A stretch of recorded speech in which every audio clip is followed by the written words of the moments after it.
Great. Our first guest today, we spent the last 14 years trying to build conscientious young leaders who stay updated with current affairs. But our guest, he's been shaping the way India consumes news for as long as I've been alive. From being the editor-in-chief of Zee News, Vion, and Zee Business, to helping launch Sahara Samay, and even wearing the CEO hat while reporting the biggest national stories, he's seen the media landscape evolve from Doordarshan to the digital news today. And just when you thought he'd seen it all, he became the face of Aaj Tak and launched the very popular show Black and White, where the truth was the headline and the mic drop happened at 9 p.m. sharp. So to talk about the many shades of black and white in a world full of grays, ladies and gentlemen, boys and girls, please put your hands together for the first role model today, Sudhir Chaudhary.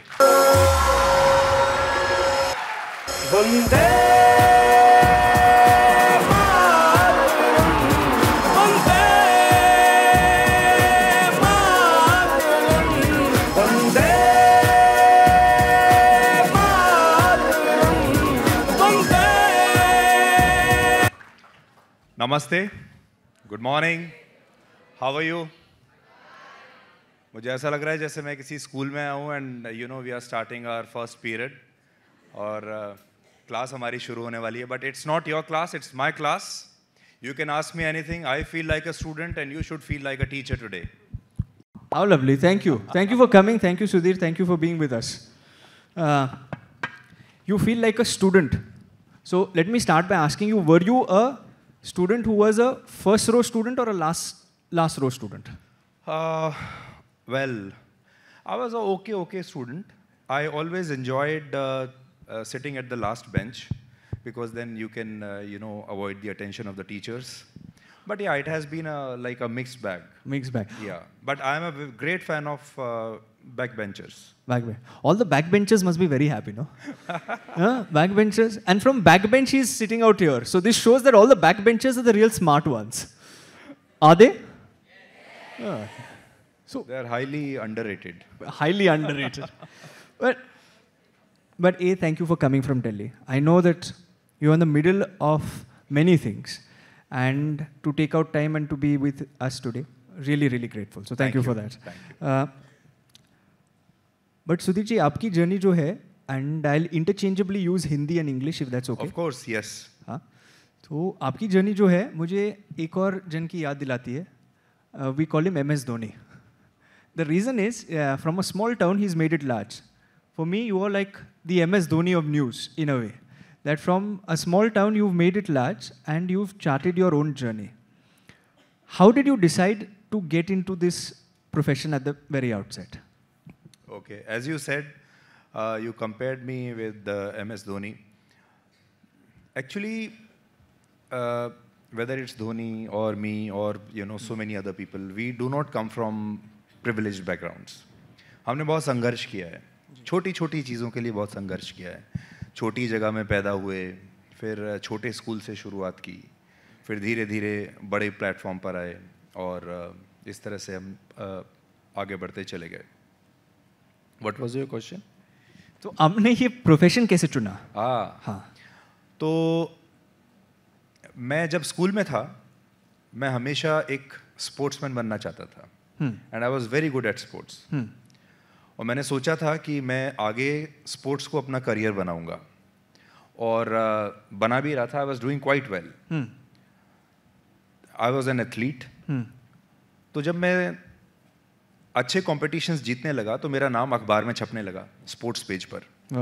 सो किसी newspaper से मेरा पहला exposure तब हुआ जब मेरा नाम उसमें छपा. हमारे घर में अखबार नहीं आता था, लेकिन किसी ने मेरे पेरेंट्स को बताया कि आपके बेटे का नाम अखबार में छपा है because he won some competition.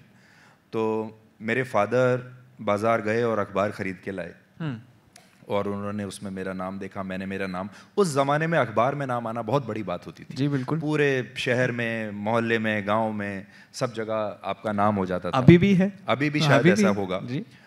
तो धीरे धीरे जब मैं और ज़्यादा अच्छा करने लगा जी, तो मेरा बार बार नाम छपने लगा अखबार में.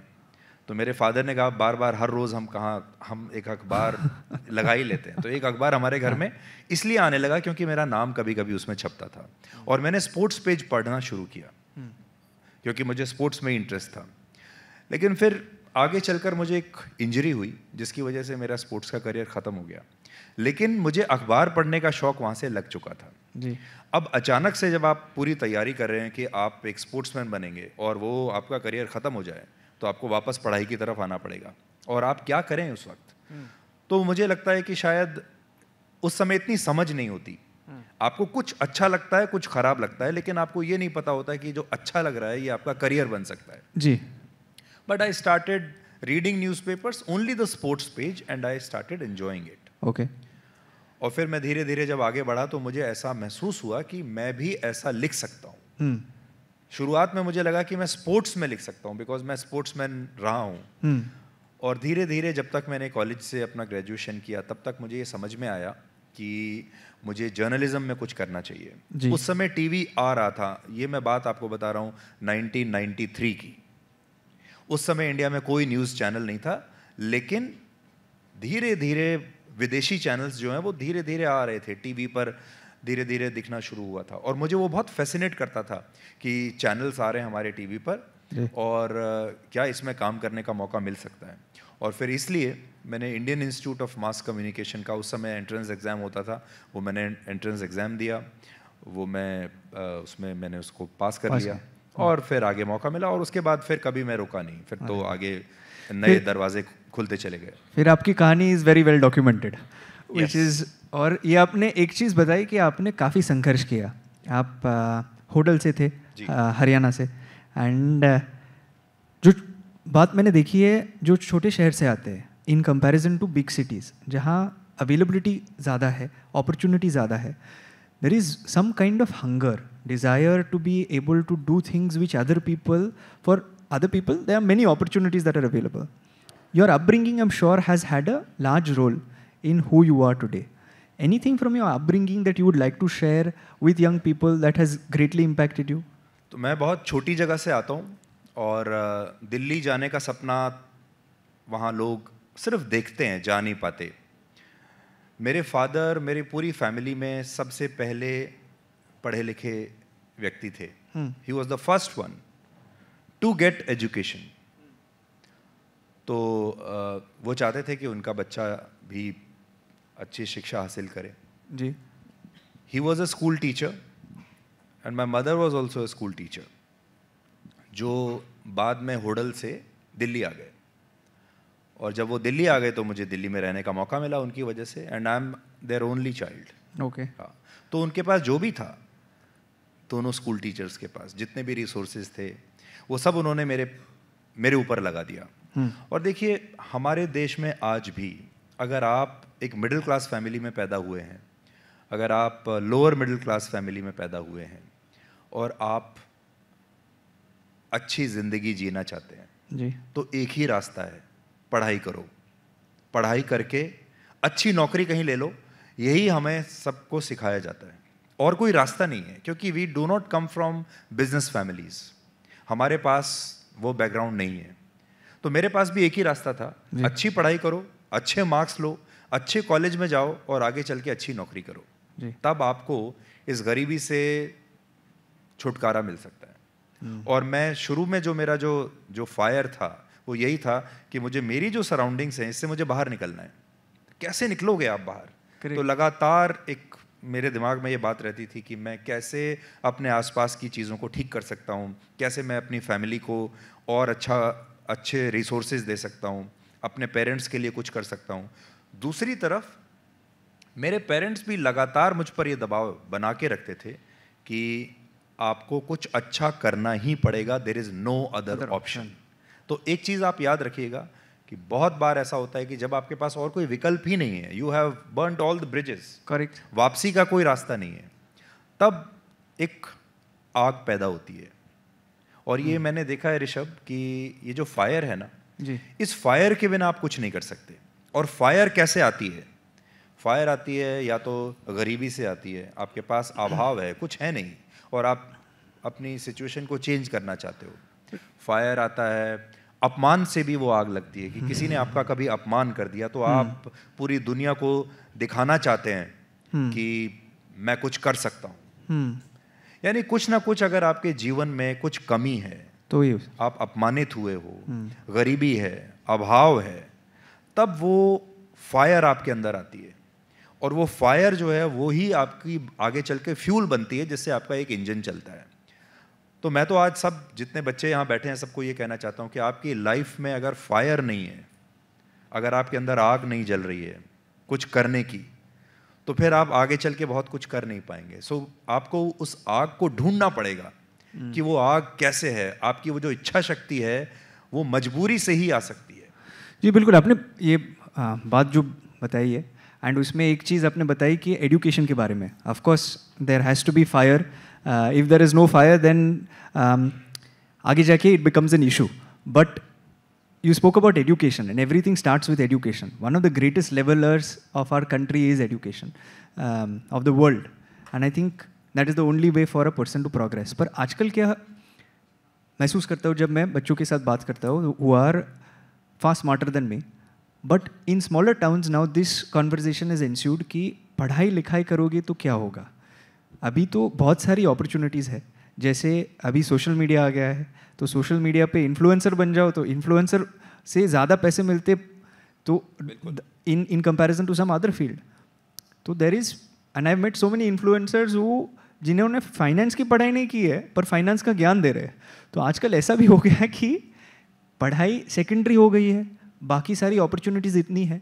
तो even in the middle class the mind set has become such that if the child is now earning money at 15 और 16 और 18 और 20, तो पढ़ाई की इम्पोर्टेंस कहीं थोड़ी कम होती जा रही है। हमारे स्कूल्स भी आप देखिए 15 लाख स्कूल्स थे 2014 में, अभी 2025 में स्कूल्स भी कम हो गए।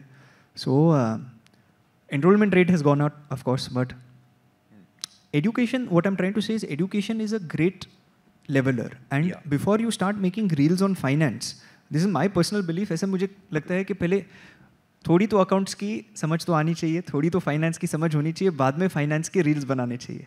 पर बच्चे बोलते हैं कि अरे ये देखो 10 लाख रुपए का चेक जो हमें बड़ी बैंक दे रही है in order to promote this product, तो why should I study in grade 9, 10, 11, 12? So what is, do you yet think that education holds the same value that it did? तो जब मैं स्कूल में था, कॉलेज में था, मैं बड़ा हो रहा था और जो हमारे बेरोजगारी के दिन थे उस समय ऑप्शंस बहुत कम थे जी। ऑप्शन यही समझ में आता था कि पढ़ाई करो और सरकारी नौकरी ले लो जी, या फिर प्राइवेट नौकरी ले लो। लेकिन प्राइवेट नौकरी में वो लोग जाते थे जिनको सरकारी नौकरी नहीं मिलती थी। लेकिन आज एक तरीके से आप सब बहुत लकी भी हैं कि आप एक ऐसे टाइम में पैदा हुए हैं जहां आप अपने शौक को अपना प्रोफेशन बना सकते हैं। अपना शौक पूरा करके आप पैसा कमा सकते हैं, लेकिन ग्रोथ ऑर्गेनिक होनी चाहिए। अगर आपने फॉर्मल एजुकेशन नहीं ली है तो आपकी पर्सनैलिटी आगे चल के एक पॉइंट पर जाकर रुक जाएगी। करेक्ट। तो ऑर्गेनिक ग्रोथ अगर आपको करना है, लगातार जीवन में बढ़ते रहना है, अपने आप को अपडेट करना है, तो उसके लिए फॉर्मल एजुकेशन बहुत ज़रूरी है। और मैं तो ये कहता हूँ कि आपको पढ़ाई तो बिल्कुल नहीं छोड़नी चाहिए। आज ये बहुत आसान है कि आप स्कूलिंग ख़त्म करके अच्छा खासा पैसा कमा सकते हैं, बट आपका उद्देश्य क्या है? सिर्फ पैसा कमाना, या फिर आपका उद्देश्य ये है कि आप अपनी पर्सनैलिटी के एक ओवरऑल डेवलपमेंट करना चाहते हैं? आप 1 लाख से 10 लाख पर जाना चाहते हो और 10 लाख से 10 करोड़ पर जाना चाहते हैं। तो बिना फॉर्मल एजुकेशन के आप 1 लाख तो कमा सकते हैं, लेकिन 1 से 10 पर नहीं जा पाएंगे, 10 लाख से 10 करोड़ तक नहीं जा पाएंगे, और 10 करोड़ से 100 करोड़ तक नहीं जा पाएंगे। और इसीलिए आपने देखा होगा ऋषभ कि हमारे देश में बहुत सारे लोग जो स्टार्टअप्स में आते हैं जी, शुरू में बहुत सक्सेसफुल होते हैं और बाद में, लेकिन उस कंपनी को नेक्स्ट लेवल पे कैसे ले जाना है, उसको गूगल कैसे बनाना है, उसको एक मल्टीनेशनल कंपनी की शेप कैसे देनी है, ये उनको नहीं पता होता जी। और वो इसलिए नहीं पता होता क्योंकि उनकी जो फॉर्मल एजुकेशन है, यानी जो डोमेन एक्सपर्टीज है, वो उनके पास नहीं है। एक आइडिया तो है, लेकिन उस आइडिया को सपोर्ट करने के लिए आपके पास एक डोमेन एक्सपर्टीज होनी चाहिए, और वो आपको तभी मिलेगी जब आपने कहीं किसी स्कूल में, कॉलेज में या आगे चल के कुछ अच्छी पढ़ाई की होगी। तो मैं तो हमेशा पढ़ाई का फैन रहा हूँ कि पढ़ाई बिल्कुल नहीं छोड़नी चाहिए। तो आपका फेवरेट सब्जेक्ट कौन सा था? उस समय जैसा मैंने कहा कि एक ही एम होता था कि सरकारी नौकरी लेनी है, यूपीएससी क्रैक करना है या फिर और कोई सरकारी नौकरियों के एग्जाम्स लेने हैं। तो उस समय भी साइंस का एक बड़ा क्रेज होता था। अरे वाह। पर मुझे शुरू से ये बात पता थी कि मुझे साइंस में रुचि नहीं है जी।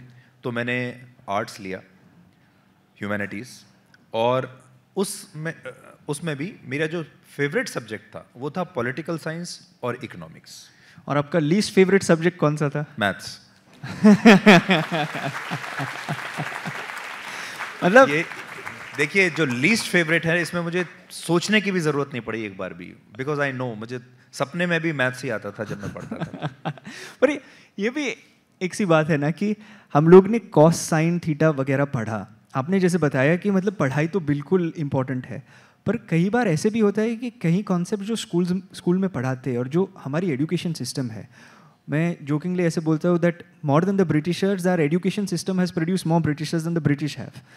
हमारी एजुकेशन सिस्टम हमारे जो स्कूल्स में पढ़ाते हैं, of course it is changing with the new education policy और समय भी लगेगा, बट समटाइम्स स्टूडेंट्स से that you know Rishabh, what's the point of this, what is the real life application of, like जैसे कॉस साइन और theta. Maths of course is the universal language that the universe follows, but there are certain concepts of maths which may not apply to our day to day life. तो कई बार ऐसे रुचि नहीं होती है, और आपने देखा, आपने इतने अच्छे जवाब दिए।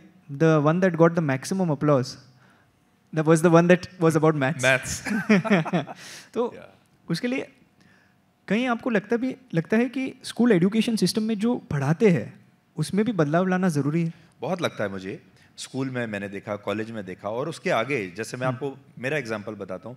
जब मैं Indian institute of mass communication से जर्नलिज्म कर रहा था, मास्टर्स कर रहा था जर्नलिज्म में, तो हमें जो जर्नलिज्म में जो पढ़ाया गया, ज़्यादातर चीज़ें ऐसी हैं जो मुझे कभी मेरे प्रोफेशन में काम नहीं आई। और जो आपकी एक कॉमन सेंस होती है अपने आप को एक डेवलप करने की, उसके ज़रिए मैं आगे बढ़ा। तो जो आपको पढ़ाया जा रहा है वो आपको एग्ज़ाम पास करने में मदद करता है जी। कि आपने एक एग्ज़ाम पास किया, उसका फिर आपको एक डिग्री मिल गई, एक सर्टिफिकेट मिल गया। वो डिग्री आपका एक पासपोर्ट की तरह है। उस डिग्री को दिखाने के बाद आपको अगला आपका जो है दरवाज़ा खुलेगा नौकरी का जी।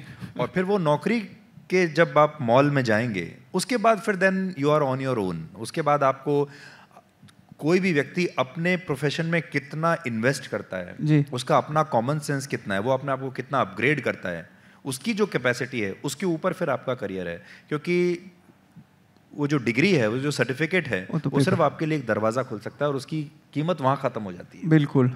मैं ये चाहता हूँ कि एजुकेशन सिस्टम ऐसा होना चाहिए कि जो कि आपको नौकरी के बाज़ार में भी या जब आप काम कर रहे हो वहाँ पर भी आपको वो बहुत मदद करे।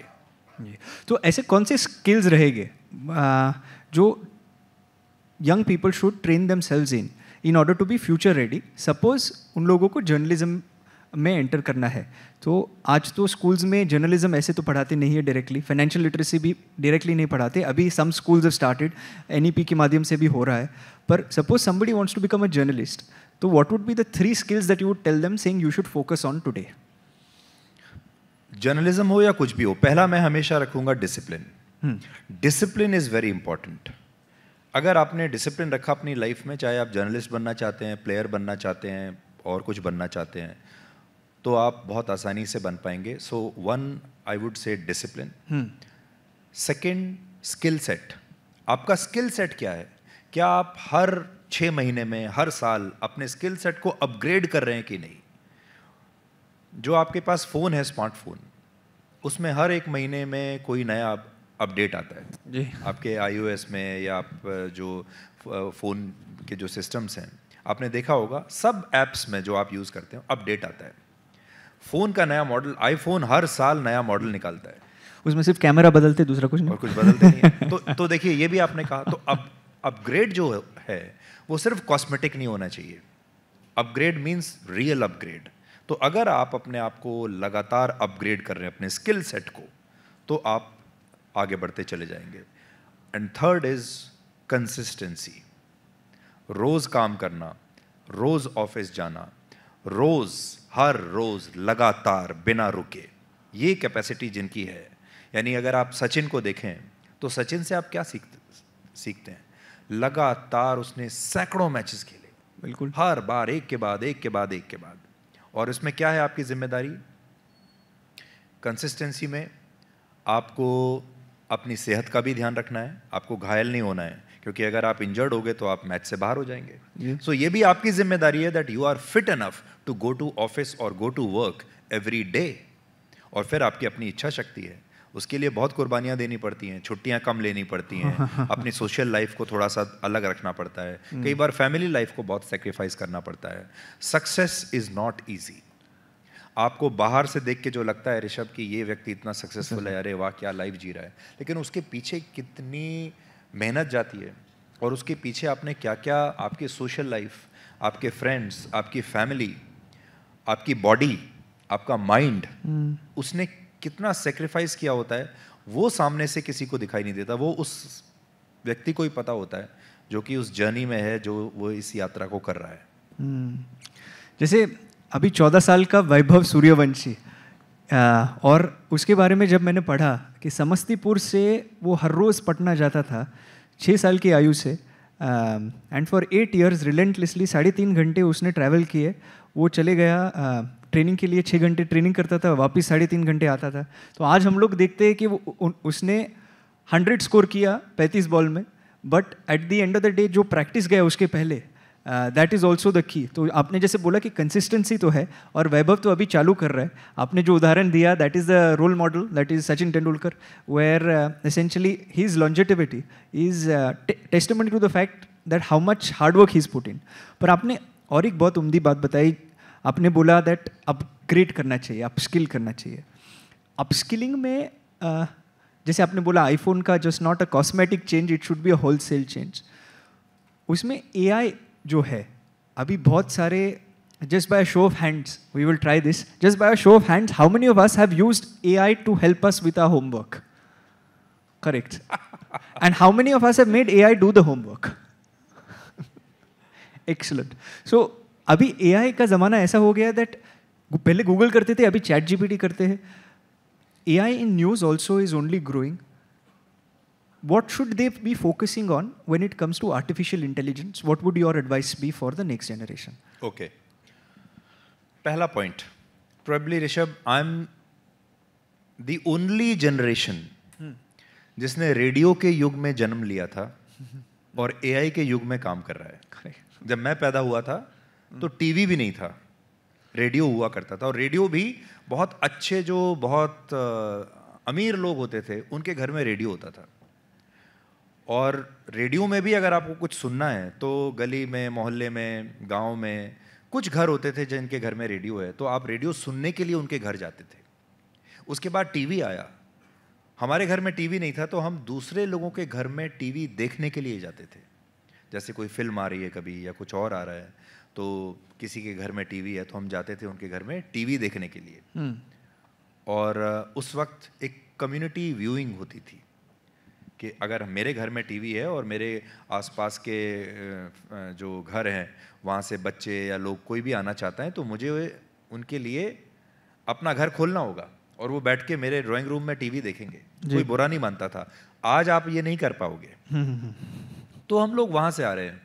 फिर टीवी आया, ब्लैक एंड वाइट टीवी, उसके बाद कलर टीवी आया, उसके बाद तब तक भी कोई चैनल नहीं था, सिर्फ एक दूरदर्शन आया करता था।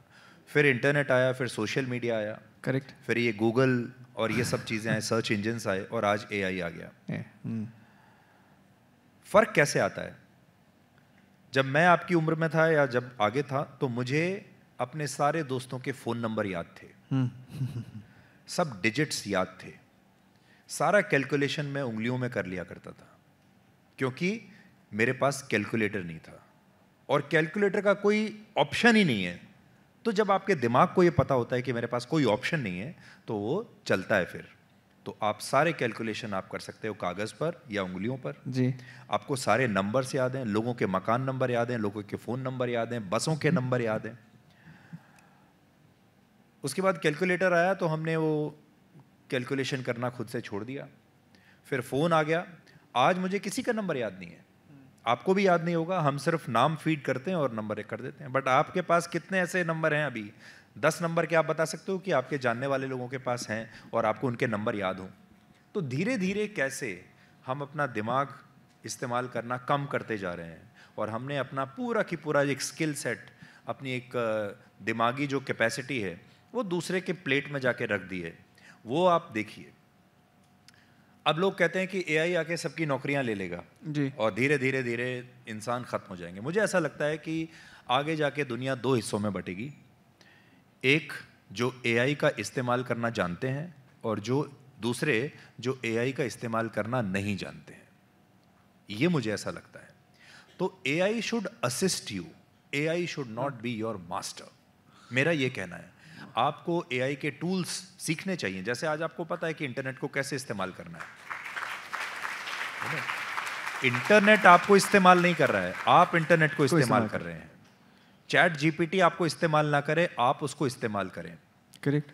और धीरे धीरे आपके पास जो टूल्स हैं ये आपके हथियार बन जाएंगे। आप इनसे और अच्छा काम कर सकते हैं, आप इनसे अपना समय बचा सकते हैं। वहां तक ठीक है, लेकिन अगर आपने अपने आप को ही एआई को सौंप दिया और अपने दिमाग को छोड़ दिया, बिल्कुल आपने रेस्ट पे डाल दिया कि अब इसका कुछ नहीं करना है, तो धीरे धीरे over a period of time हमारी आने वाली जो जनरेशन्स हैं वो सोचना भी बंद कर देंगी, वो लिखना बंद कर देंगी। देखो, हमने लिखना ऑलरेडी छोड़ दिया है।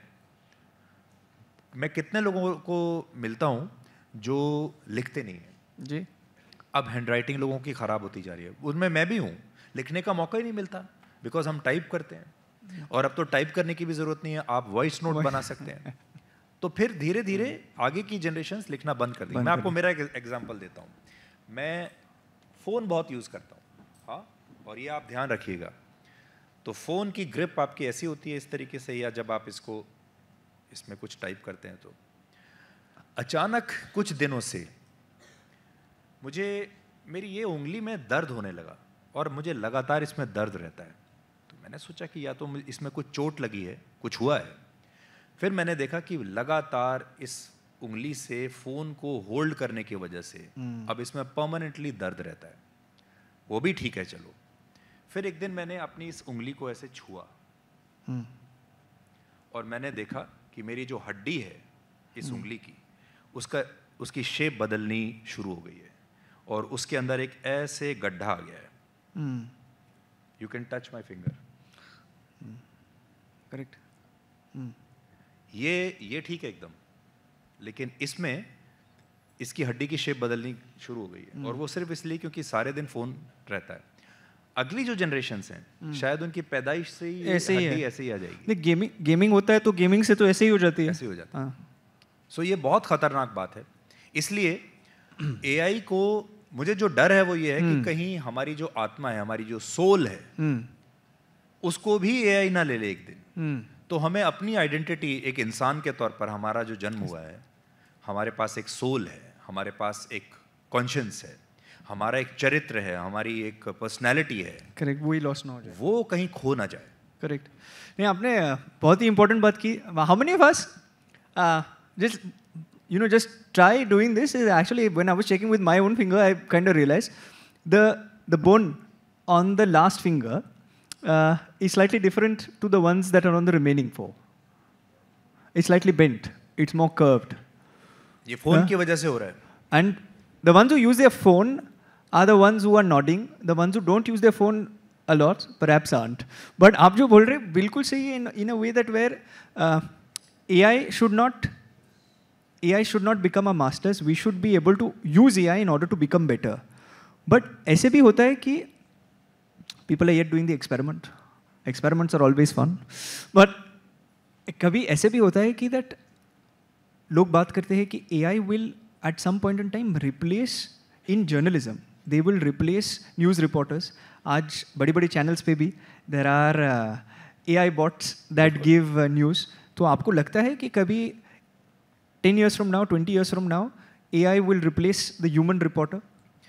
मैंने खुद अपने शो में, जो मैं पिछला शो करता था, उसमें एक AI एंकर को मैंने इंट्रोड्यूस किया था जी। और वो एआई एंकर मेरे साथ आती थी, तो हम जब प्लानिंग कर रहे थे कि ये एआई एंकर क्या करेगी जी, तो मैंने उसको कहा कि मैं ये बिल्कुल नहीं चाहूँगा कि वो न्यूज़ को एनालाइज करे। जी, तो अभी हम शुरुआत में उसको सिर्फ हेडलाइन पढ़ने के लिए बुलाते हैं। जी, तो मेरे शो में वो हेडलाइन पढ़ा करती थी आके, आज के दिन की जो भी बड़ी खबरें हैं वो पढ़ के आपको बता दिया करती थी। आगे चल के हो सकता है कि मेरी जगह भी एक एआई एंकर आ जाएगा। आगे चल के आपको हो सकता है कि इतनी नई नई टेक्नोलॉजीज़ आ रही हैं, वीआर है और न जाने क्या क्या। न्यूज़ रूम्स जो हैं वो दूसरी लोकेशन से काम करना शुरू कर देंगे और आपको ऑफिस जाने की ज़रूरत नहीं होगी। लेकिन मुझे लगता है कि टेक्नोलॉजी चाहे कितनी भी आगे निकल जाए, जर्नलिज्म के जो मूल सिद्धांत हैं वो क्या है? विश्वास, क्रेडिबिलिटी, क्या करना चाहिए क्या नहीं करना चाहिए, हमारे लिए, हमारी सोसाइटी के लिए, हमारी फैमिली के लिए, हमारे देश के लिए क्या सही है क्या गलत है, ये फैसला हम एआई के ऊपर नहीं छोड़ सकते। तो जो हमारे जो बेसिक प्रिंसिपल्स हैं, I think they will remain with us. हमारी लेगेसी है, हमारी परंपराएं हैं जी, हमारी संस्कृति है, हमारे तौर तरीके हैं, ये सब चीज़ें एआई नहीं कर पाएगा। तो ये सब हमको इनको अपने साथ रखना है, इनको बचा के रखना है। हमारी भाषाएं हैं, भाषा में जो मिठास है हमारी, हम जब सुबह उठते हैं प्यार से अगर अपने माता पिता को कुछ कहते हैं, किसी नाम से बुलाते हैं, या हमारे माता पिता आपको निक नेम से बुलाते होंगे, है ना, ये जो छोटी छोटी चीज़ें हैं, स्मॉल जॉयज ऑफ लाइफ जिनको हम कहते हैं, करेक्ट, जिंदगी की, वो रहेगी, ये एआई नहीं दे पाएगा। तो मुझे ऐसा लगता है कि मैंने एक एक्सपेरिमेंट किया। मेरे पास मेरे शो को लिखने के लिए राइटर्स हैं, मैंने उनको कुछ एक स्टोरी दी लिखने के लिए। तो एक राइटर लगभग 1 से 1.5 घंटा लगाता है एक स्टोरी को लिखने में, उसके अंदर उसकी रिसर्च करने में और पूरा उसको एक फाइनल शेप देने में। लेकिन जब मैं एआई से कहता हूँ वो 10 सेकंड में लिख देता है, 10 सेकेंड्स। तो मेरे उस अगर मैं इस्तेमाल करना चाहूँ तो मेरा एक रिसोर्स, एक आदमी कम होगा टीम से, उसकी सैलरी कम हो जाएगी और मेरा टाइम कितना बचेगा। मुझे लगता है अगर मैं एआई से लिखाना शुरू करूँ अपना शो, तो पूरा शो 10 मिनट में तैयार हो जाएगा। पूरा आप लिख सकते हैं पूरे 1 घंटे का शो, जिसमें मुझे 10 घंटे लगते हैं अभी। तो मैंने किया ये और मैंने देखा कि एआई ने 10 सेकंड में लिख के दे दिया, लेकिन उसमें इमोशंस नहीं थे उस स्क्रिप्ट में। उस स्क्रिप्ट में एक इंसान जो सोच सकता है कि इसके अंदर और क्या एक्सपेंशन हो सकता है, वो नहीं था। कहने का मतलब ये है कि वो बहुत ड्राई था, वो सिर्फ एक आंकड़े थे, जैसे हमारे स्कूल में मैथ्स की क्लास होती है वो ऐसा था।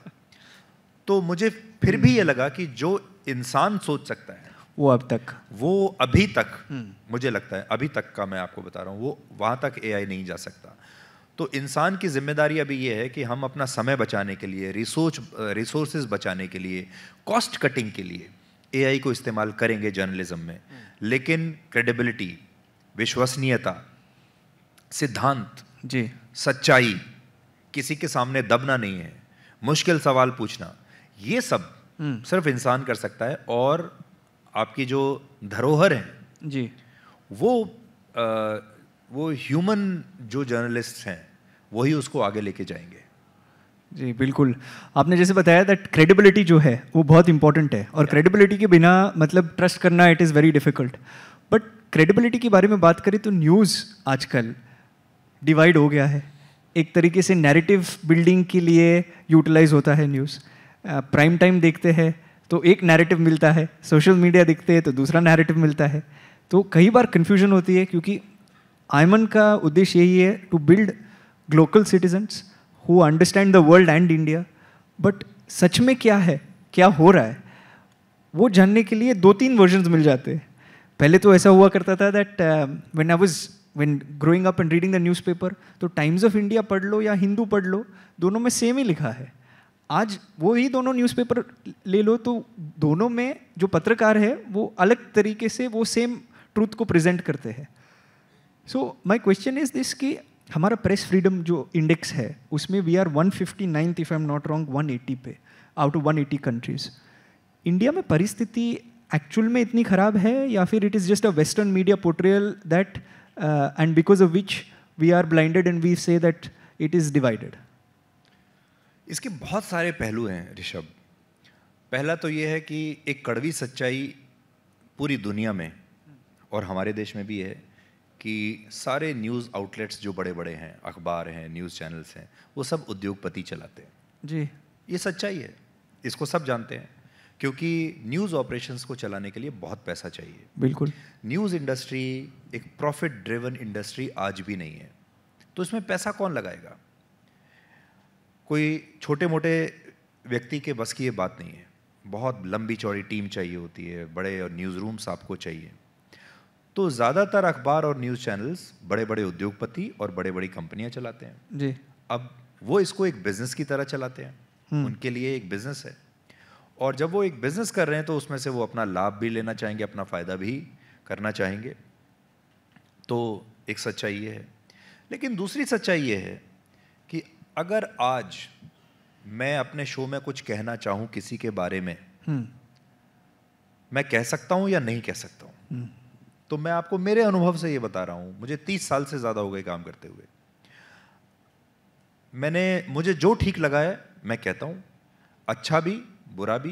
किसी के लिए अच्छा भी कह सकते हैं आप, किसी के लिए बुरा भी कह सकते हैं. और हो सकता है कुछ लोगों को परेशानी होती है. ऐसा मैं नहीं कहता कि दबाव नहीं आता. दबाव तो आता है कि आप ऐसा मत करिए, ऐसा मत बोलिए, या इस खबर को मत करिए. लेकिन अगर आप उस दबाव के सामने नहीं झुकते हैं तो वो खबर जाती है. अगले दिन आप जिंदा भी रहते हैं और अगले दिन फिर से आप काम करने के लिए जाते हैं और कुछ नहीं होता. आप देखिए, लोग कहते हैं कि प्रेस फ्रीडम में हमारी इस समय हालत ठीक नहीं है. जी. मुझे ऐसा लगता है कि 2014 के बाद से, जब से मोदी जी प्रधानमंत्री बने हैं, जितनी आलोचना सोशल मीडिया पर मोदी जी की हुई है उतनी शायद किसी प्रधानमंत्री की नहीं हुई. जितनी ट्रोलिंग उनकी की गई है किसी प्रधानमंत्री की नहीं की गई. उनके बारे में आज भी लोग कहीं कहीं बैठ के कुछ भी बोलते हैं, वीडियोस बनाते हैं. कुछ चैनल्स हैं हमारे देश में जो आज भी उनकी बहुत आलोचना करते हैं, लेकिन वो चैनल चल रहे हैं. It's there. तो मुझे ऐसा लगता है कि जो प्रेस फ्रीडम है, प्रेस फ्रीडम में मुझे नहीं लगता है कि यहाँ प्रेस फ्रीडम नहीं है. प्रेस फ्रीडम है, लेकिन हमें अपने ऑडियंस को अवेयर करना पड़ेगा. उन्हें एजुकेट करना पड़ेगा कि क्या हमारे दर्शकों को भी ये पता है कि उनके लिए क्या सही है, क्या गलत है. क्या हम अपने दर्शकों को ये बता सकते हैं कि मसाला खबरें मत देखिए. ये जो मसाला न्यूज़ है ये क्यों चलता है? इसलिए चलता है क्योंकि हमारे देश के लोग देखते हैं. पर सॉरी आपको इंटरप्ट करूँगा, पर एक वरिष्ठ पत्रकार ने मुझे बताया कि वो भी एंकर ही है. उन्होंने मुझे बोला, ऋषभ, मिर्च मसाला के बिना कोई न्यूज़ देखता ही नहीं है. तो हम लोग जितना भी कोशिश करते हैं, I am also on show and my colleague is also on a show.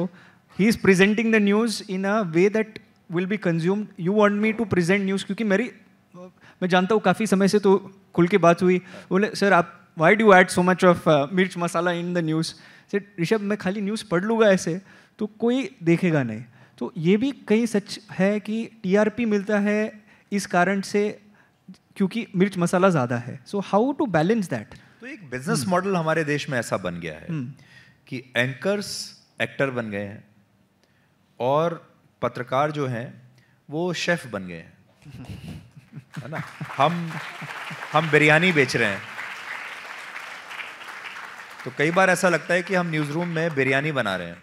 उसे जितना आप टेस्टी बनाएंगे, मसालेदार बनाएंगे, कई बार ऐसा लगता है कि हम मसाला बेचने वाली कोई कंपनी है. क्योंकि जितना आप जैसे आप खाने में देखिए जी, आप जो फास्ट फूड खाते हैं या स्ट्रीट फूड जो खाते हैं, जितना ज़्यादा मसालेदार होता है और टेस्टी होता है, आपके शरीर के लिए उतना ही अनहेल्दी होता है जी. लेकिन वही बिकता है जी. लेकिन जितना आप हेल्दी फूड, आपकी कैंटीन से अगर ब्रेड पकौड़े हटा दें, समोसे हटा दें जी, तो लोगों को परेशानी होगी और लोग कहेंगे नहीं, हमको तो समोसा ही खाना है. अगर आप सोचिए, स्कूल में हम कैंटीन में समोसा, ब्रेड पकौड़ा ये सब क्यों रखते हैं? इसकी जगह हम सैलेड क्यों नहीं रख सकते? न्यूज़ की जो मार्केट है वो भी बिल्कुल ऐसे ही है। आप जितना ज़्यादा मसालेदार और अनहेल्दी न्यूज़ देंगे वो बाज़ार में उतनी ज़्यादा बिकेगी, उतना ही ज़्यादा प्रॉफिट होगा, उतनी ज़्यादा रेटिंग आएगी, और लोग जो काम करते हैं उस रेटिंग के लिए काम करते हैं फिर। इसलिए मैं बार बार ये कहता हूँ कि हमारे आम लोग जो हैं उनको एजुकेट करने की ज़रूरत है कि वो ये समझें। हमारे देश में ये अवेयरनेस जिस दिन आ गया कि हमको बाहर का खाना नहीं खाना है, हमें फ्राइड खाना नहीं खाना है, हमें समोसा, ब्रेड पकौड़ा, गंदे तेल में जो तला हुआ है वो नहीं खाना है, तो अपने आप से हेल्दी फूड, ऑर्गेनिक फूड की एक मार्केट तैयार हो जाएगी। पर इसी तरीके से अगर हमारे दर्शकों को ये समझ में आ गया कि कौन सी न्यूज़ हेल्दी है और कौन सी अनहेल्दी है, तो हेल्दी जर्नलिज्म करने वाले लोगों को बहुत सहूलियत हो जाएगी। जब ये टीआरपी का सिस्टम शुरू हुआ था तो न्यूज़ चैनल्स की टीआरपी आती थी और टीआरपी का जो डेटा था वो सेल्स की टीम के पास जाता था, सिर्फ सेल्स, क्योंकि ये एक सेल्स का डेटा है जिससे कि आप अपने एडवर्टाइजर्स के सामने रखते हैं कि मेरी टीआरपी ये है, और आप अपनी प्राइसिंग उसके हिसाब से करते हैं। धीरे धीरे सेल्स की जो टीम थी वो उस डेटा को लेके न्यूज़ रूम में आने लगी और जर्नलिस्ट से बात करने लगी, और उनको ये कहने लगी कि देखिए हमारा एक क्लाइंट पंजाब में है और उसको आप पंजाब की खबरें थोड़ा ज़्यादा दिखाइए तो वो पैसा लगाएगा जी। और धीरे धीरे क्या हुआ कि न्यूज़ रूम में जो खबरें डिसाइड होती हैं, अब वो इसलिए डिसाइड होती हैं कि उसमें से टीआरपी आएगी, तो वो साइकिल जो है वो उल्टा हो गया। मतलब अगर आप एक अच्छी फिल्म बनाते हैं तो ऑब्वियसली वो हिट होगी और वो पैसा कमाएगी, लेकिन अगर आप पैसा कमाने के लिए ही फिल्म बनाने लगेंगे और एक सेट फॉर्मूला के साथ बनाएंगे तो फिर वो आपके काम में बेईमानी होती चली जाएगी। और वही बेईमानी और वही आसान रास्ता, ये बहुत सारे लोगों को अच्छा नहीं लगेगा, लेकिन एक शॉर्टकट अभी मीडिया ने अपनाना शुरू कर दिया है, क्योंकि आपको ज़्यादा एक्सपेरिमेंट करना नहीं है, मेहनत करनी नहीं है। टीआरपी जो हर हफ्ते आती है वो आपको बता देती है कि लोग ये देख रहे हैं और ये नहीं देख रहे हैं। आप उस साइकिल को, उस चक्र को तोड़ने की कोशिश नहीं करते, बल्कि आप उसमें शामिल हो जाते हैं जी।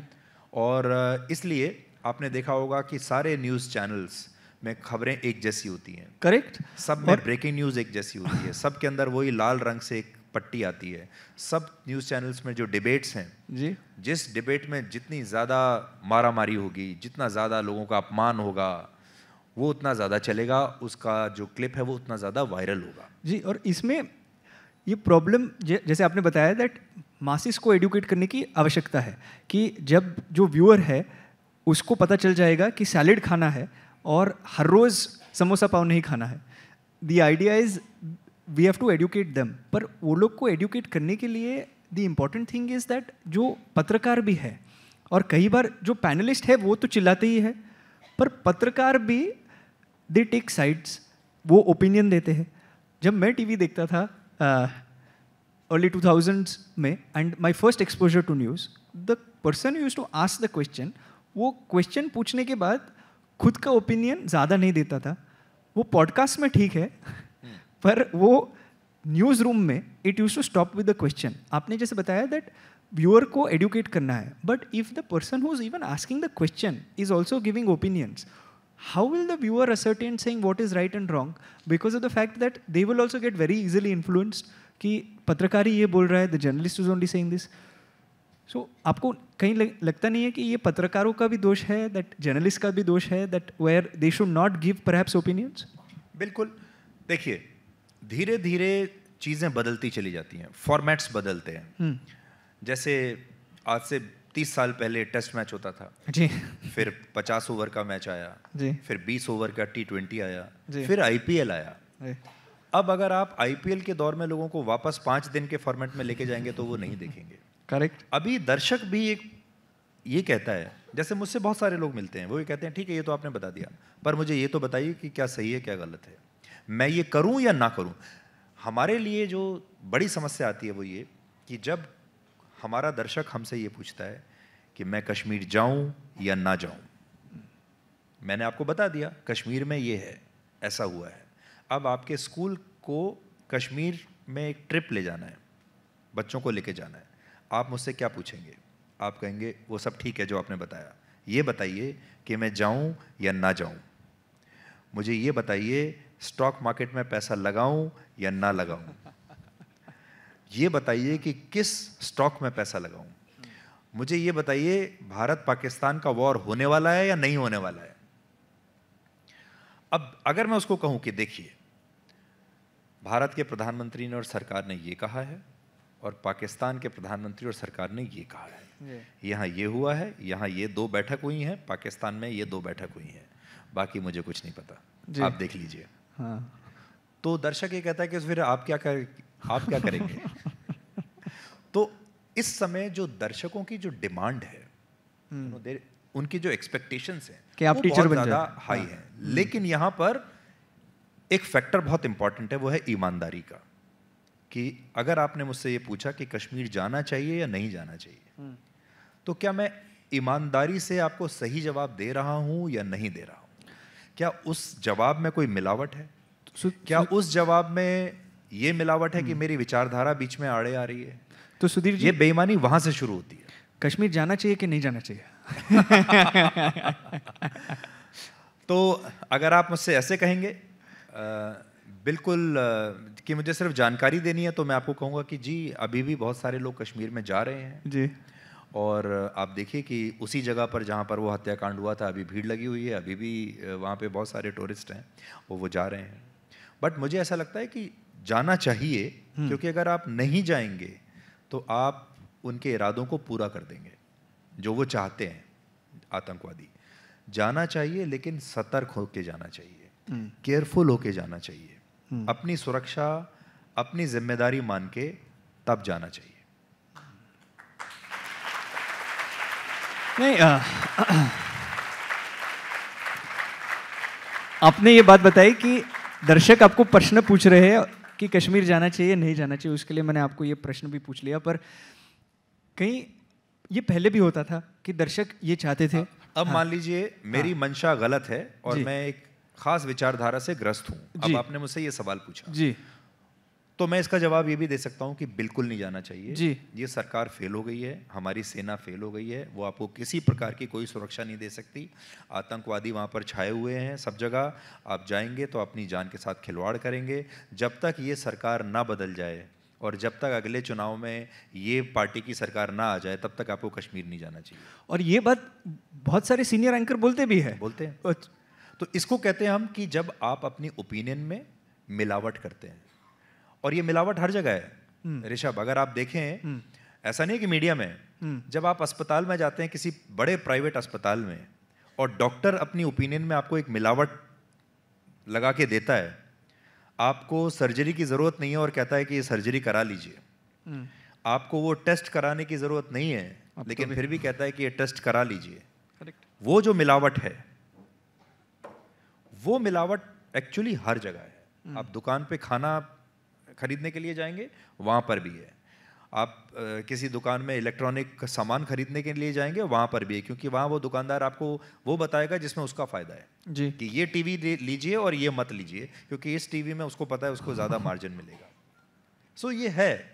इसीलिए मैं कहता हूं बार बार हर प्रश्न का एक ही जवाब है कि हमारा जो दर्शक है वो एजुकेटेड होना चाहिए, उसके अंदर समझदारी होनी चाहिए कि वो इस मिलावट को पकड़ ले और वो ये समझ ले कि मुझे क्या करना है। उसकी अपनी जिंदगी में उसके डूज एंड डोंट्स होने चाहिए जी। और ये अवेयरनेस लाना हमारी बहुत बहुत बड़ी जिम्मेदारी है। मैंने अपने जीवन में जो इतना बड़ा बदलाव किया है अभी, कि मैं एक प्राइवेट न्यूज़ चैनल से निकल के और अब एक दूसरे प्लेटफॉर्म पर जा रहा हूँ, ये बदलाव मैंने इसीलिए किया। पूछ सकता हूँ कौन से प्लेटफॉर्म पे? देखिए अभी तक इसकी औपचारिक घोषणा नहीं हुई है, हाँ। बट मैं अनौपचारिक रूप से आपको बता सकता हूँ कि दूरदर्शन। अरे वाह। और क्यों दूरदर्शन? वही मैं पूछना चाहता हूँ कि क्यों आप प्राइवेट न्यूज़ छोड़ के पब्लिक? बहुत सारे लोग मुझे यही कहेंगे कि सैलरीज भी कम रहेगी, आप उल्टी तरफ जा रहे हैं। लेकिन उसका जो हमारी पूरी बातचीत है उसका जो जिस्ट आएगा तो वो क्या होगा कि इस कमरे में जितने लोग बैठे हैं, मैं बैठा हूँ, आप बैठे हैं, ये सारी समस्या हमने देख ली। अब इसका सोल्यूशन क्या है? क्या हम इसका सोल्यूशन निकाल सकते हैं? क्या हम इस स्थिति में हैं कि हम कुछ अपना कोई कंट्रीब्यूशन दे सकते हैं? तो मुझे ऐसा लगा कि इस देश ने, इस देश के लोगों ने, समाज ने, इस प्रोफेशन ने मुझे इतना कुछ दिया और आज मुझे एक ऐसी स्थिति में लाके खड़ा किया कि मैं अपने फैसले ले सकता हूँ। तो जब मैं मेरे बड़े फैसले लेने की क्षमता रखता था, ताकत रखता था, तब मैंने क्या किया? क्या मैंने कुछ किया? तो ये जो सवाल मेरे दिमाग में आता है कि जब एक दिन मैं रिटायर हो जाऊंगा, रिटायरमेंट के बाद अगर मुझसे ऐसे ही स्कूल के बच्चे किसी दिन पूछेंगे, मेरे बच्चे या मेरे ग्रैंड चिल्ड्रन मुझसे पूछेंगे कि ये बताइए कि आपने ठीक है इतना नाम, शोहरत, पैसा सब कमाया, आपने देश के लिए क्या किया? आपने कोई ऐसा बड़ा कदम उठाया जिसको आप कह सकते हैं कि ये मैंने किया? अपने लेवल पे कोई रिस्क लिया आपने? तो मुझे ऐसा लगा कि इससे पहले कि बहुत देर हो जाए, अब मेरा ये समय है हमारी सोसाइटी को वापस देने का, कि मैं इस सिचुएशन में आया हूं, आपने मुझे यहां पहुंचाया है, अब मैं आपके लिए काम करना चाहता हूं, मैं ये वापस करना चाहता हूं आपको। इसलिए ये संघर्ष तो बहुत बड़ा है, आसान नहीं है। पर अभी मेरे लिए बहुत आसान था कि मैं किसी भी प्राइवेट न्यूज़ चैनल में ऐसे ही लगातार 10, 15, 20 साल तक एक शो करता रहता, अच्छा पैसा भी कमा लेता और यही टीआरपी ओरिएंटेड खबरें आपको दिखाता रहता।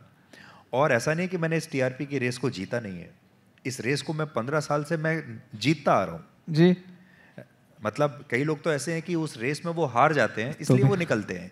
उनको जैसे होता है ना, आपके जब आप जाते हैं खेलने के लिए, आप आउट हो गए, आप बल्ला फेंक के बाहर निकल जाते हैं और फील्डिंग भी नहीं करते उसके बाद।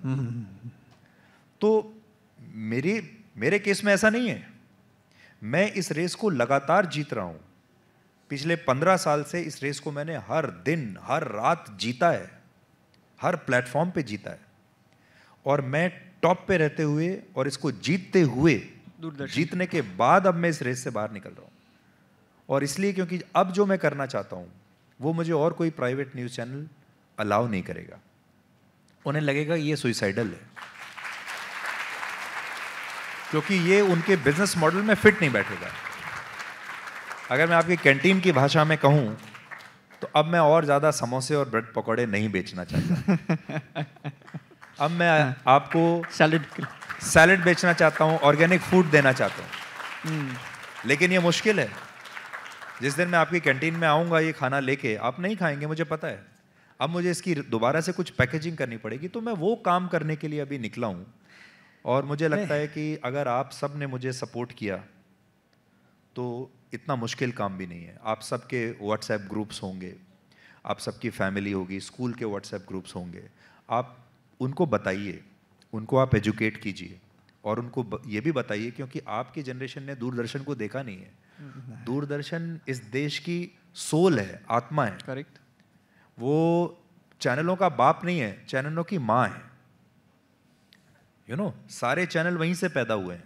करेक्ट। तो मैं ये नहीं कहना चाहता कि मेरा शो सब शोज का बाप है और ये सब चैनल्स का बाप है। वो पावर में नहीं दिखाना चाहता। मैं जो माँ की जो भावना होती है, जो ममता होती है, जो केयर होती है, उसके सहारे अब आगे चलना चाहता हूँ। एक चीज तो पक्की है, अभी दूरदर्शन की टीआरपी तो ज्यादा होगी। पर दिस इज, लेकिन वो ऑर्गेनिक होगी।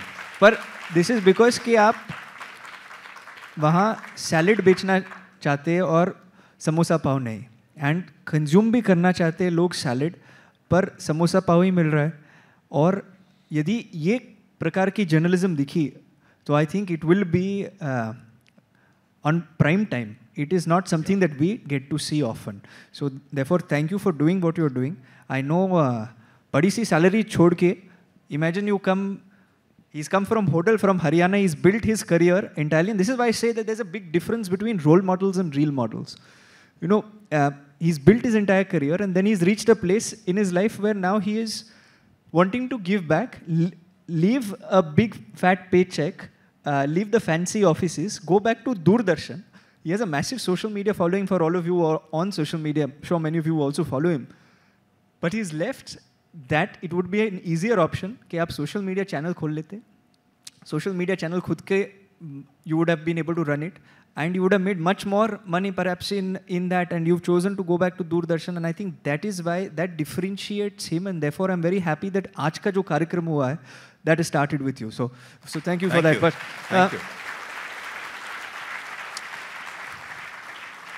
No, और एक चीज़ आपको पूछना चाहता हूँ, आपने प्रधानमंत्री का जिक्र किया, आपने काफ़ी बार प्रधानमंत्री जी के इंटरव्यूज़ लिए हैं, मुलाकात हुई है आपकी. There is something about the Prime Minister which I say that, and I say this, that one must learn from everyone. But from the Prime Minister there is so much to learn. पर कहीं आपको nervousness नहीं थी पहली बार जब आप प्रधानमंत्री का इंटरव्यू ले रहे थे? And you have taken so many interviews. Ayman के प्लेटफॉर्म पे अलग अलग लोग आए हैं, अलग अलग शहर में कार्यक्रम होते हैं. मैं हर एक शहर में तो नहीं जाता क्योंकि मुझे अभी 16 to 22 का एज ब्रैकेट है, तो मुझे हर जगह बुलाते नहीं है. Though I would like to believe that I am below 22. But you look like. Thank you. You look very young. Rishabh को अगर आप स्कूल की यूनिफॉर्म पहना दें तो लगेगा कि स्कूल का ही है. अरे वाह. We'll record this clip and play it. But the next time they tell me no, I'm going to show them this clip. But मैं आपको ये पूछना चाहता हूँ कि आपने इतने सारे इंटरव्यूज़ लिए हैं, आयमन के प्लेटफॉर्म पे 30,000 लोग आए हैं, उसमें कई प्रधानमंत्री आए हैं, कई लोग आए. जब इंटरव्यू लेते हैं हम लोग, जब बच्चे इंटरव्यू लेते, नर्वसनेस होती है. मैं भी जब बातचीत करता हूँ लोगों से, वो there is that little bit of nervousness. आपने तो sitting prime minister of a country, वो भी इंडिया का इंटरव्यू काफ़ी बार लिया है. How has that experience been and who has your toughest interview been up until now? तो टफेस्ट इंटरव्यू की अगर मैं बात करूं तो बिल्कुल as you rightly said, toughest interviews सारे प्राइम मिनिस्टर मोदी के ही रहे हैं जब भी मैंने उनको इंटरव्यू किया है. और वो इसलिए क्योंकि अगर कोई व्यक्ति बहुत इन्फॉर्म्ड है और सारे फिगर्स उसके फिंगर टिप्स पे हैं, वो एआई की और कैलकुलेटर की मदद नहीं लेते, वो सब कुछ उनको यहाँ से याद है. एक ऐसा व्यक्ति जो he so prepared, so full of data, उसका इंटरव्यू करना आसान नहीं है. उनसे जब मैं मिला तो उनसे जो सबसे बड़ी चीज़ मैंने जो सीखी वो ये है कि तैयारी क्या चीज़ होती है. उनकी सबसे ज़्यादा जो प्रभावित करती है मुझे चीज़ वो ये है, वो बहुत तैयारी करते हैं. कहाँ रहते, क्या करते, सब कुछ उनको आपके बारे में पता है. करेक्ट. जब आपसे मिलेंगे तो आपके बारे में हर चीज़ उनको पता होगी. अगर वो कोई किसी देश के प्रधानमंत्री या राष्ट्रपति से मिलने के लिए जा रहे हैं, बहुत तैयारी के साथ जाते हैं. इससे हमें ये सीखने को मिला कि जब हम किसी का इंटरव्यू करने के लिए जाते हैं, हम किसी असाइनमेंट पे जाते हैं, रिपोर्टाज के लिए जाते हैं, तो पूरी तैयारी के साथ जाना चाहिए. और अगर आपके सामने वो बैठे हैं तब तो आपको डबल तैयारी के साथ जाना चाहिए, बिकॉज आप उनको फैक्ट्स पे चैलेंज नहीं कर सकते.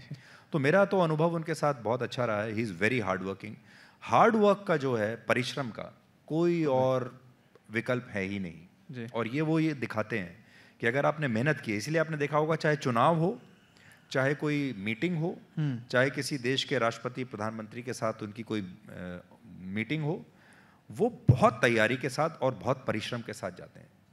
उतनी मेहनत अगर आपने कर ली अपने जीवन में, आप हमेशा अपनी क्लास में, अपने स्कूल में टॉप करेंगे. करेक्ट. दिस इज जो आपने प्रधानमंत्री जी के बारे में बताया, वो कहीं आरएसएस की भी ट्रेनिंग है. मैं मेरी लास्ट पुस्तक में मैंने लिखा है पहले पन्ने पे ही that I have learned much from the Congress party also and from the Gandhi family, but I am unabashedly unashamed in saying that this RSS, Rishabh Sanjay Shah, has learnt much from the actual RSS, which is the राष्ट्रीय स्वयंसेवक संघ. ये संघ का परिचय तो आपको काफ़ी है. And I feel the Prime Minister also attributes a lot to the RSS. संघ का 100 years of the RSS will now begin. Is there something from the RSS that you have learned which you would like to pass on? पहली चीज जो मैं शुरू में भी आपको कहा था, क्यों अनुशासन. आरएसएस का जो अनुशासन है, जो परिश्रम है, अनमैचेबल. सेकंड, विचारधारा. आपकी विचारधारा क्या है, आप कौन हो, आपकी आइडेंटिटी क्या है, क्या आपको ये पता है? क्या आप उस स्टेज तक पहुंचे हैं जहां आप ये तय कर सकें कि ये मेरे विचार हैं, और थर्ड जो है वो ये है कि बहुत समाज के लिए, दूसरे के लिए सोचना, अपने लिए नहीं सोचना। आप संघ के सारे लोगों से अगर आप मिलेंगे तो अपने लिए नहीं सोच रहे हैं, अपने परिवार, अपना परिवार है ही नहीं, दूसरे के परिवार के लिए सोच रहे हैं। ऐसे लोग आज आपको कहाँ मिलेंगे? इसीलिए मैं हमेशा कहता हूँ मैं इंडियन आर्मी का फैन होता हूँ। क्यों होता हूँ? क्योंकि एक व्यक्ति ये तय करता है कि वो अपनी फैमिली को छोड़ के आपकी फैमिली की रक्षा करेगा। ऐसे लोग कहाँ मिलेंगे? इसी प्रकार से संघ से भी अगर आप जो सीखें हैं तो वो यही है, अपनी फैमिली को छोड़ दिया और दूसरी फैमिली, उसकी रक्षा के लिए निकले हैं, उसकी भलाई के लिए निकले हैं। तो ये जो संस्कार हैं और हमारी जो संस्कृति है, हमारी जो पहचान है, उस धरोहर को वो आज भी आगे लेके चल रहे हैं। It's a very big thing. दुख इस बात का होता है कि जो दुष्प्रचार उनके खिलाफ किया जाता है वो भी इसी मीडिया में होता है, जो बाकी के लोग आरोप लगाते हैं। और इसीलिए मैं बार बार आपको कहता हूं कि मीडिया को उसका यूज भी हो सकता है और उसका मिसयूज भी हो सकता है। जिन लोगों ने संघ को जाना है वो कभी इस बात को नहीं मानेंगे। अब मैं तो यही मानता हूँ कि हर कोई में कुछ ना कुछ अच्छा है, उसमें से हमको सीखना चाहिए।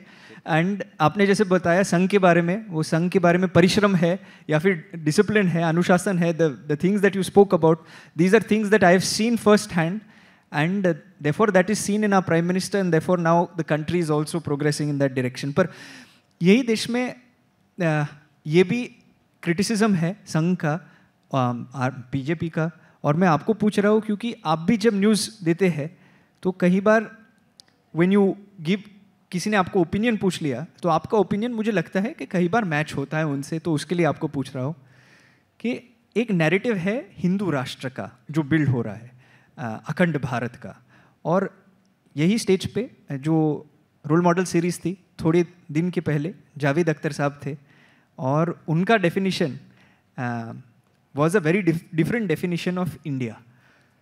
तो इंडिया इन 2047 सब लोगों को विकसित देखना है, भारत को विकसित देखना है, पर एक विचारधारा को अलग नज़रिए से विकसित देखना है, दूसरे लोगों को it is a very different secular definition of India. What according to you is your idea of India? देखिए, अगर आप सिविलाइजेशन की बात करें तो हमारी सिविलाइजेशन हिंदू सिविलाइजेशन है, लेकिन हिंदू एक धर्म नहीं है, ये एक पद्धति है। It's a way of life, ये एक सिद्धांत है, जीवन का सिद्धांत। तो हमारी जो रूट्स हैं, हमारी संस्कृति, हमारी पहचान, वो हिंदू है। लेकिन हिंदू जो शब्द है, जो सिद्धांत है, पद्धति है, ये बहुत इंक्लूसिव भी है, यानी इसमें सब लोग समा सकते हैं। ये गंगा की तरह है, आप इसमें बाकी धर्मों को, बाकी विचारधाराओं को भी वो अपने साथ लेके चलने की क्षमता हमारी जो सिविलाइजेशन है वो करती है। कॉन्स्टिट्यूशन हमें ये बताता है कि हम सेक्युलर हैं, हम सेक्युलर रहना चाहिए हमको, इसमें कोई शक नहीं है। और थोड़े दिन पहले मैंने ये एक एग्जाम्पल दिया था लोगों को। 2047 में हम लोगों को विकास चाहिए, हम लोगों को एक्सप्रेस हाईवेज चाहिए, सब चीज़ें चाहिए, एआई चाहिए। लेकिन आप एक बात बताइए कि जब आपके पास एक हाईवे होगा, 8 लेन हाईवे, उस हाईवे पर जो 8 लेन में गाड़ियां चलेंगी, क्या वो इस आधार पर चलेंगी कि ये हिंदू की गाड़ी है, ये मुसलमान की गाड़ी है, ये क्रिश्चियन की गाड़ी है, ये अगड़ी जाति की गाड़ी है, ये पिछड़ी जाति की गाड़ी है? उसमें एक नियम होगा कि आपकी मैक्सिमम स्पीड 120 किलोमीटर होनी चाहिए और आप चलेंगे। आगे जाके आपको इतने पैसे का टोल देना है, वो सबके ऊपर लागू होगा। तो मैं हमेशा ये चाहता हूँ कि हमारा देश एक ऐसे हाईवे की तरह होना चाहिए जिसके हर लेन में बराबर गाड़ियाँ चल रही हैं, एक स्पीड के साथ चल रही हैं, और किसी के लिए इसमें ये नहीं है कि आप 80 पे चलाएंगे और आप 120 पे चलाएंगे। आपको टोल 100 रुपये देना है, लेकिन आपको 20 रुपये देना है। जिस दिन हमारे देश में ये हो गया,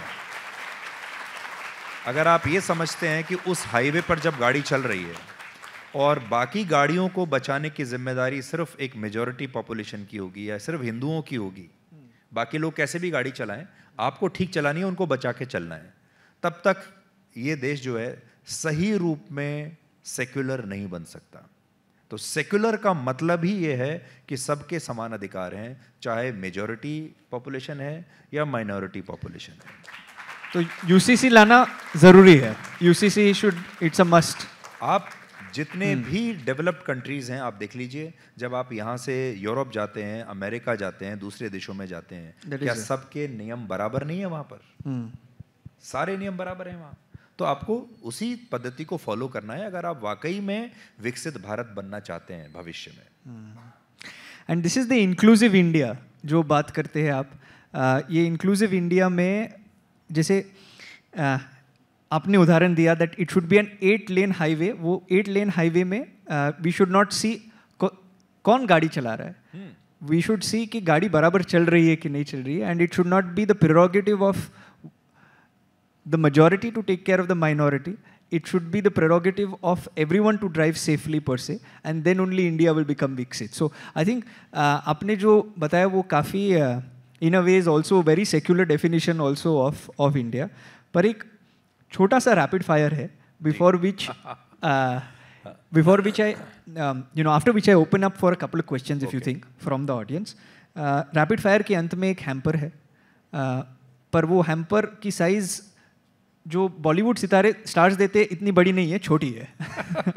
पर what is the first word that comes to your mind जब मैं ये फॉलोइंग शब्द बोलता हूँ? First, role model. APJ Abdul कलाम।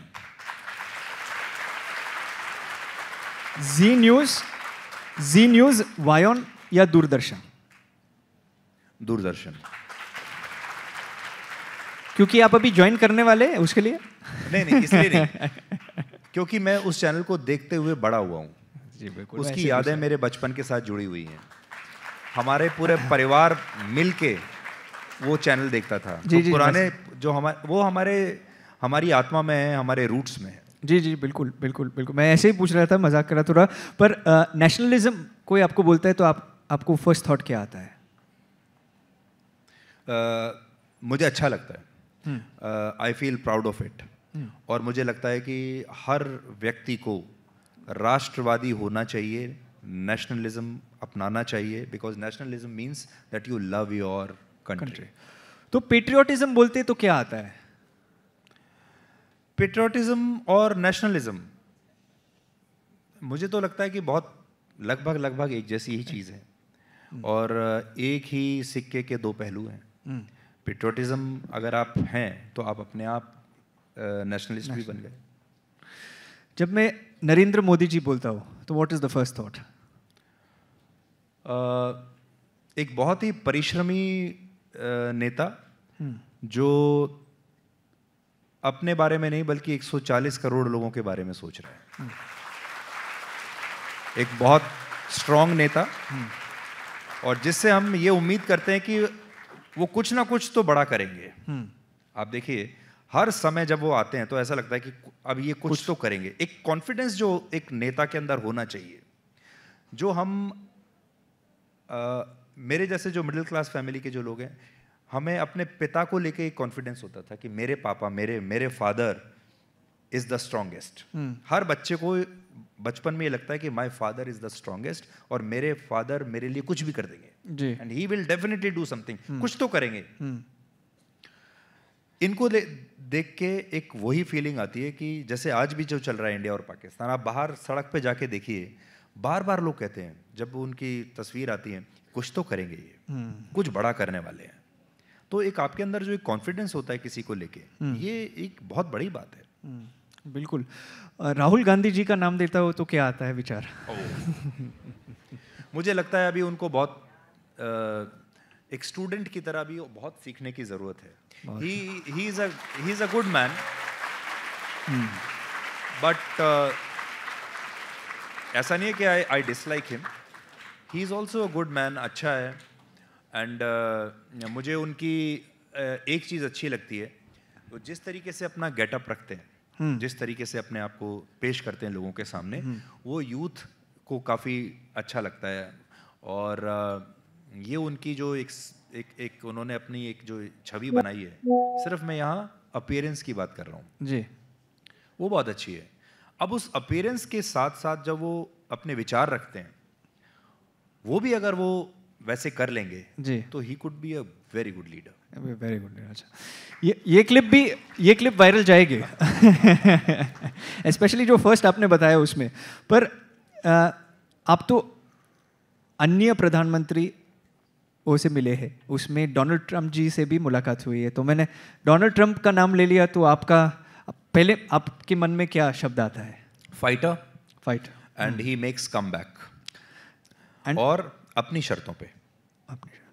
पाकिस्तान और China India's trusted friend, can not be trusted at all.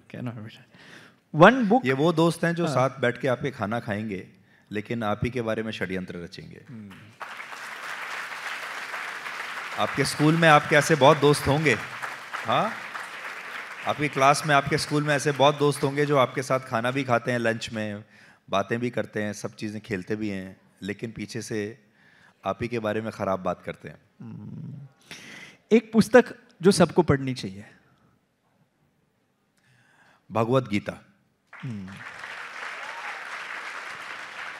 जब मैं युवा बोलता हूं तो आपके दिमाग में क्या आता है? यूथ बोलता हूं तो? इंडिया। और भारत बोलता हूं तो तब? अखंड भारत। और ये लास्ट वाला है, वो सबसे कठिन है। उससे on the basis of that, उसके बिनान पे हम लोग हैम्पर का साइज डिटरमिन करते हैं। जब मैं IIMN बोलता हूँ या फिर India's international movement to United Nations संस्था, तो आपके मन में क्या विचार आता है? यंग लीडर्स, भविष्य के नेता, और ऐसे लोग जिनके बारे में हम बात कर रहे थे कि अगर हमारे देश के लोग ऐसे हो जाएं, जो अवेयर हैं, जो सही और गलत को समझते हैं, जिन्हें आप कुछ भी कह के बेवकूफ़ नहीं बना सकते। करेक्ट। यू नो, इतने मजबूत होंगे मानसिक रूप से, विचारधारा को लेकर एकदम उनके चार दीवारी उनके पास है, Correct. जिसके वो प्रोटेक्ट कर सकते हैं, ये छवि आती है। अरे वाह, थैंक यू। तो ये हैम्पर का साइज बड़ा रहेगा। पर हाँ, मुझे फिल्म स्टार जैसा हैम्पर चाहिए। मैंने उनसे थोड़ा बड़ा दे देंगे, बिकॉज आपको पता है, जब मैं जर्नलिज्म में आ रहा था जी, तो मैं हमेशा से एक बात कहता था कि एक दिन ऐसा आएगा जब इस देश में एक पत्रकार को भी उतना ही पैसा मिलना चाहिए जितना एक फिल्म स्टार को मिलता है। जी, बिल्कुल बिल्कुल। और मैं इस बात को कभी समझ नहीं पाया कि एक एक्टर को इतना पैसा क्यों मिलता है और एक एंकर को उससे कम पैसा क्यों मिलता है। पर अभी वो ब्रिज नैरो होते जा रहा है। अब वो ब्रिज बहुत नैरो हो रहा है। करेक्ट। मैंने खुद उसको बहुत नैरो करने की कोशिश की है। करेक्ट। और आप देखिएगा एक दिन ऐसा आएगा जब इस देश में जो एंकर्स, न्यूज़ एंकर्स जो हैं जी, वो शायद एक्टर से ज़्यादा पैसा कमाने लगेंगे। जी बिल्कुल। और एक्टर्स तो एक्ट करते हैं। आपने जो किया, which I think is my biggest take away from this conversation, to leave fancy offices and to leave big buildings and to then go and say that let's rebuild Doordarshan so that everybody will now go and watch Doordarshan is not something that everyone will do.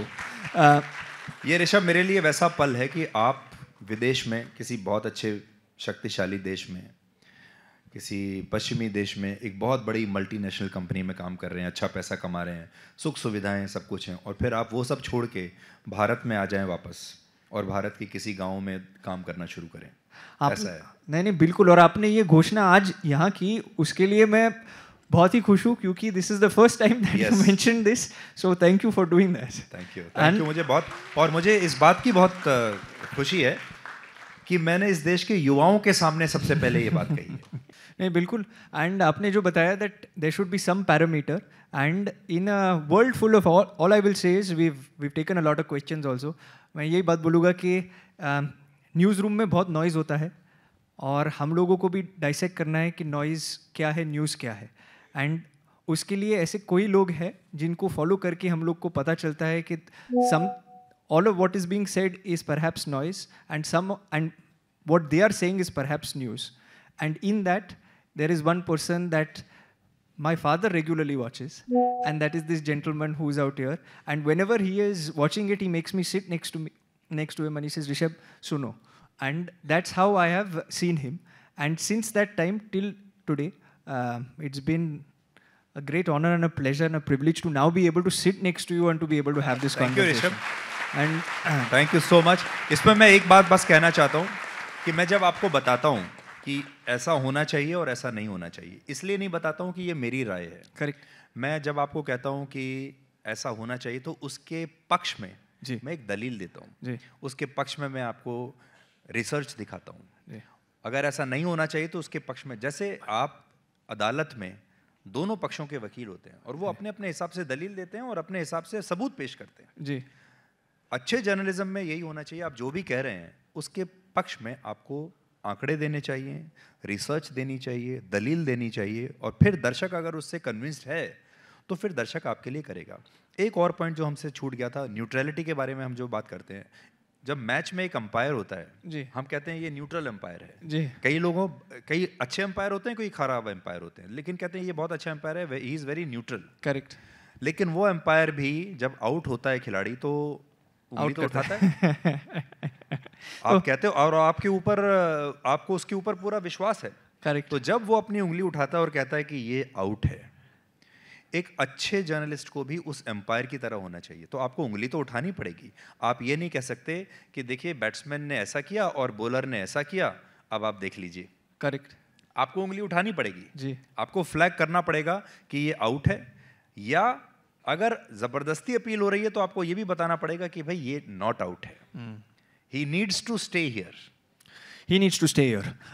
But we've taken much of his time. And one thing again, sorry, but I know the next speaker is waiting, but Anjani, just one last thing that I want to share is that one thing that I picked up from this conversation, from the many things that I picked up, the highlight is that सब कोई आपको समोसा पाव बेचना चाहता है.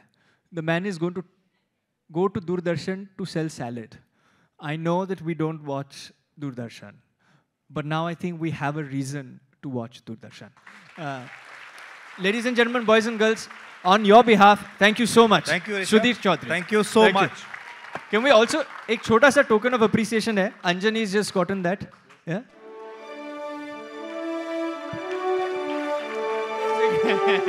That big enough is in your car.